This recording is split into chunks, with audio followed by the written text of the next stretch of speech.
Hey, welcome back. This time I'm going to be talking about a game by the name of Takenoko. The game's been out for a little while, so there's probably other reviews out there. I know on the Dice Tower that Tom Vassell and both Ryan Metzler have both done the review of it and the review of the Collector's Edition. I don't have the Collector's Edition.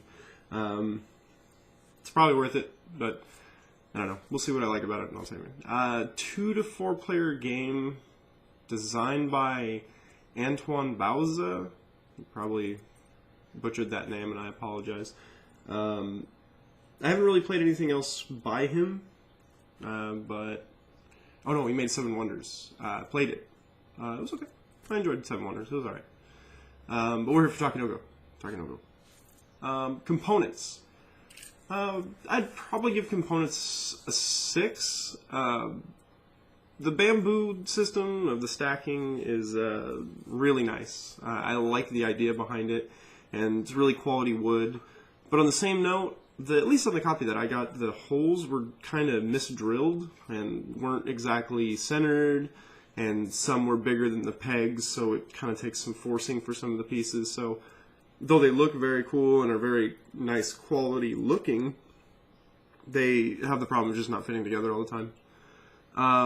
The tiles, though they work very well for what they're made for, they feel just on this side of too thin.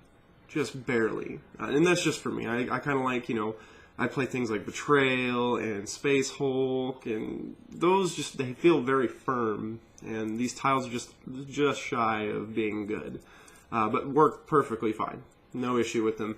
Just a little thinner than I'd wanted. The art is very cute. It's very good art, but there's so little of it. There's maybe like 3 or 4 different pieces of art for it, other than on the tiles themselves. The tiles look great. Excellent look, but for on the cards, they use the 3 types of cards. They use the exact same picture for every one of them. For every player mat has the same art on it. It's just all the same art, which not bad, especially if it's good art. But I kind of at a $50 price point on retail, that's to have every card look the same. That's kind of a cop out, I thought. The die is cool. They come with a nice sized wooden die. It's about that big.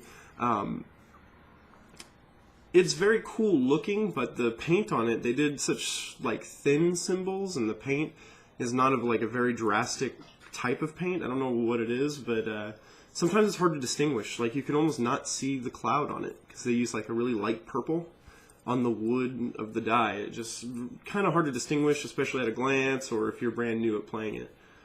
So just meh. And back to the $50 price point, the channels for the irrigation, I just thought those were lame. Just a wooden, it's more lame than Ticket to Ride bars. Just very thin wooden bars. And it's come on. This is a $50 game, and you're giving me little pieces of wood painted blue. But whatever. Components still very cool, and they work very well for what we're doing. Gameplay, probably a 7. The game plays fairly fast. You only have 2 phases. You don't have many choices. Sometimes I feel like you don't really have much choice in doing stuff. So you end up just kind of, let's just see what happens. And you just do things to do things, because sometimes when it gets to your turn, there's nothing you can do with the objectives that you have in your hand, and it almost feels like a wasted turn. And since there's only usually about 5 or 6 turns in a game for each person, if that, the game kind of seems a little luck-based. And despite the luck kind of having a strong play in the game, the gameplay doesn't feel forced. I don't feel like when my turn starts I have to do something. The only exception might be moderately to picking tiles to put them out there. But it's not really forced as much as, well, I don't have anything else anyway, so let's just throw that out, and it's fine. Overall, gameplay's good. 7, not bad at all. For the rules, I'd have to give that one a straight 10. Perfection in rules writing. It's games like this, they're rule books that make me very happy.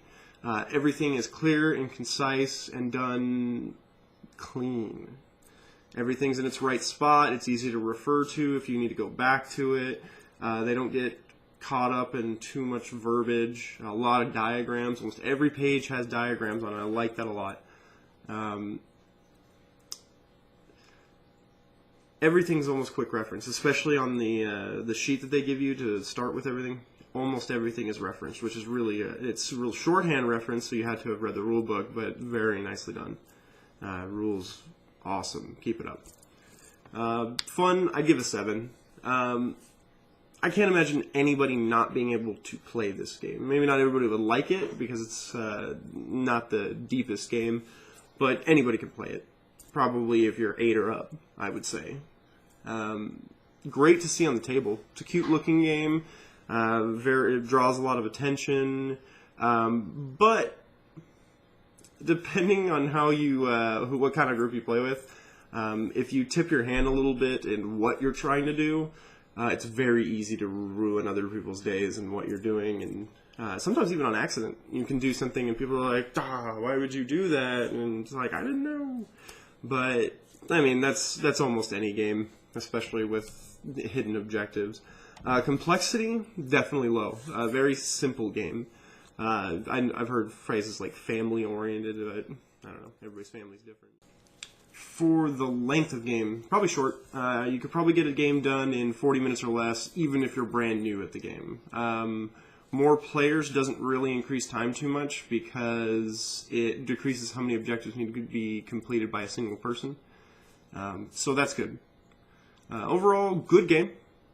Maybe not for everybody, but I would suggest it if you're trying to teach somebody a new game, or rather a game that they have if they have not ever played board games, you could show them this one, and it would be very nice. Especially, don't want to typecast people or anything, but women would especially like it if they're not really into board games. It's very cute.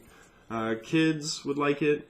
Maybe not beer drinking guys, but I could see everybody at least enjoying the game if they can get past the initial look, if that's something that they'd be like, whoa, about. That's about it. Got anything else? Comment below, and thanks for watching. See you next time.